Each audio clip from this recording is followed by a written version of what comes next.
Bagaimana rasanya jika orang yang selama ini kamu injak-injak dan kamu sebut miskin, ternyata adalah sosok penguasa yang selama ini menyelamatkan hidupmu dari kebangkrutan?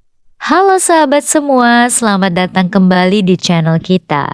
Sebelum kita masuk ke kisah yang luar biasa menguras emosi ini, absen dulu dong. Kalian nonton dari kota atau daerah mana nih? Coba tulis di kolom komentar ya. Semoga kalian yang membaca dan mendengarkan kisah ini selalu diberikan kesehatan, kelancaran rezeki, serta dijauhkan dari orang-orang yang suka memandang rendah sesama. Amin. Kisah kali ini menceritakan tentang Alia, seorang CEO wanita tersukses yang rela menyamar menjadi wanita biasa demi mencari cinta sejati. Tapi, apa yang ia dapatkan dari keluarga suaminya justru hinaan tanpa henti. Penasaran kan bagaimana pembalasan Alia? Yuk simak cerita selengkapnya. Hari pernikahan seharusnya menjadi hari paling bahagia. Namun bagi Alia, hari itu adalah awal dari ujian kesabarannya.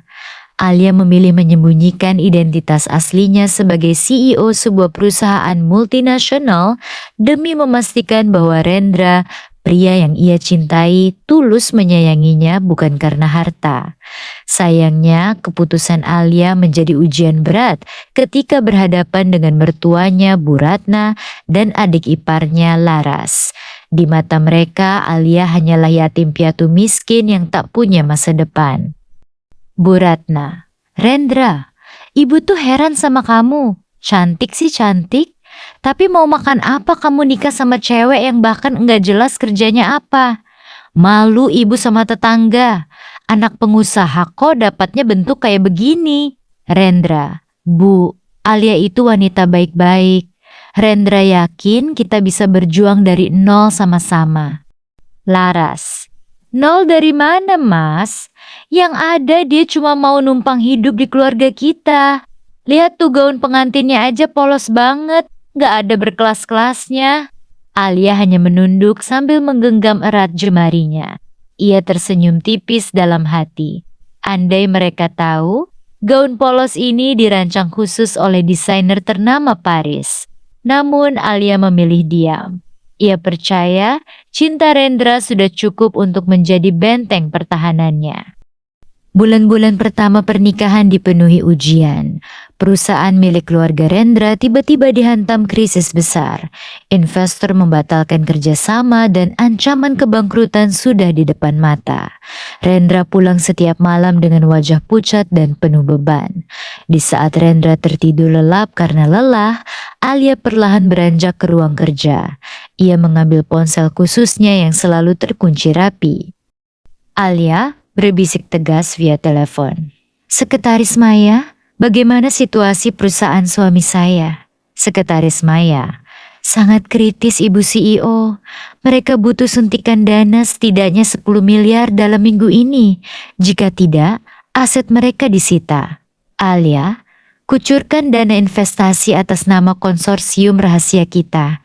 Jangan sampai ada nama saya di dokumen itu. Pastikan posisi Rendra aman. Keesokan harinya, keajaiban terjadi. Perusahaan Rendra mendapatkan suntikan dana segar dari investor misterius. Rendra pulang dengan gembira menyangka keajaiban sedang memihaknya. Namun, di meja makan rumah keluarga Rendra, bukannya terima kasih yang didapat Alia, melainkan sindiran tajam dari Bu Ratna. Bu Ratna, untung keluarga kita masih dilindungi Tuhan, Rendra. Bayangkan kalau kita cuma mengandalkan Alia, bisa makan batu kita. Kamu tuh Alia, kerjaannya cuma keluyuran gak jelas tiap siang, bukannya bantu-bantu di rumah. Laras, iya ibu, paling juga keluyuran nyari diskonan sembako. Mending Mas Rendra cari istri baru aja yang selevel. Alia tersenyum tenang. Maaf bu, Alia keluar rumah juga ada urusan. Kecurigaan Bu Ratna dan Laras semakin menjadi-jadi. Alia memang tidak bisa 100% meninggalkan pekerjaannya sebagai CEO. Sesekali ia harus turun tangan langsung untuk menandatangani dokumen penting di hotel-hotel mewah. Suatu sore, Laras tidak sengaja melihat Alia turun dari sebuah mobil sedan mewah seri terbaru di depan sebuah restoran bintang 5, didampingi oleh pria berjas rapi yang membukakan pintu untuknya dengan sangat hormat. Laras langsung mendokumentasikan kejadian itu dan berlari pulang menemui ibunya. Laras, "Ibu, lihat ini. Aku bilang juga apa? Si Alia itu di luar sok polos, tapi ternyata simpanan pria kaya. Aku lihat sendiri dia keluar dari mobil miliaran sama cowok berjas." Bu Ratna, mata membelalak. "Kurang ajar, wanita sialan. Dia sudah mengkhianati anakku Rendra. Kita harus bongkar ini di depan seluruh keluarga besar nanti malam." Bu Ratna dan Laras merasa mendapat angin segar.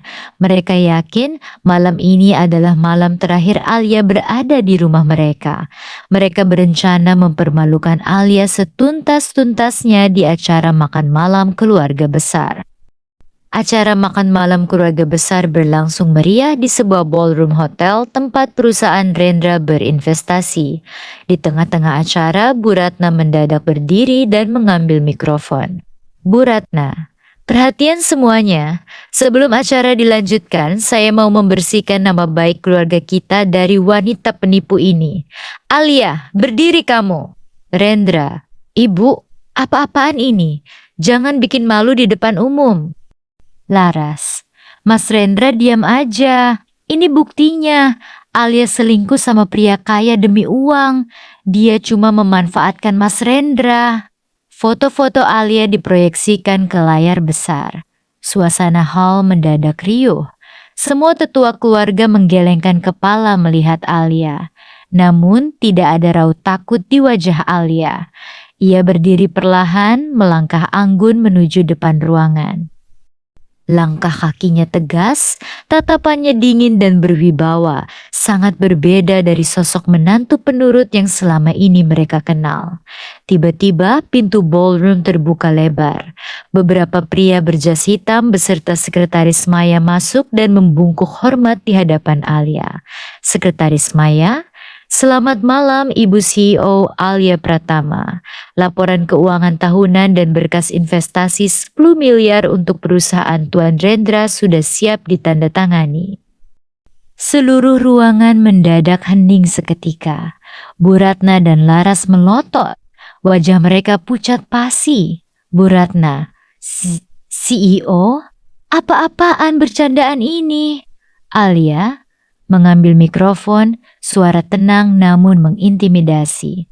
"Bu Ratna, Laras, pria di foto itu adalah asisten pribadi saya dan investor misterius yang menyelamatkan perusahaan Rendra dari kebangkrutan hingga kalian bisa berdiri di ballroom mewah ini adalah perusahaan saya, Vira Group." Alia menatap Rendra yang terpaku tak percaya, lalu beralih menatap Bu Ratna yang gemetar ketakutan. "Alia, saya menyamar menjadi orang biasa karena saya ingin dicintai tanpa memandang harta. Rendra membuktikannya, tapi Ibu dan Laras terus menghina saya karena menganggap saya miskin. Mulai malam ini, saya tarik seluruh investasi saya dari keluarga ini." Tangis penyesalan Bu Ratna dan Laras tak lagi berguna. Alia melangkah keluar ruangan dengan penuh keanggunan, meninggalkan orang-orang yang dulu meremehkannya dalam kehancuran dan kebingungan. Pesan dari cerita ini sangat jelas. Jangan pernah menilai seseorang hanya dari penampilannya. Roda kehidupan itu berputar dan kesabaran selalu membuahkan hasil yang manis. Teman-teman, dari kisah Alia ini ada pelajaran amat berharga yang bisa kita ambil bersama. Jangan pernah menilai buku dari sampulnya. Derajat dan harga diri seseorang tidak pernah diukur dari pakaian yang ia kenakan atau penampilan luarnya. Orang yang paling diam dan sederhana seringkali adalah orang yang paling berkuasa. Nah, bagaimana menurut pendapat kalian tentang sikap Alia? Apakah keputusan Alia untuk menarik seluruh investasinya dan meninggalkan keluarga Rendra sudah tepat? Atau seharusnya Alia masih memberikan kesempatan kedua? Tulis pendapat jujur kalian di kolom komentar ya. Kita diskusi bareng di bawah. Jangan lupa juga untuk tekan tombol like jika kalian suka dan tersentuh dengan cerita ini. Klik subscribe dan aktifkan lonceng notifikasinya agar kalian tidak ketinggalan drama dan kisah inspiratif seru lainnya di channel ini. Share, bagikan video ini ke grup WhatsApp keluarga, teman, atau media sosial kalian biar semakin banyak orang yang mengambil hikmahnya. Terima kasih banyak sudah menonton sampai akhir.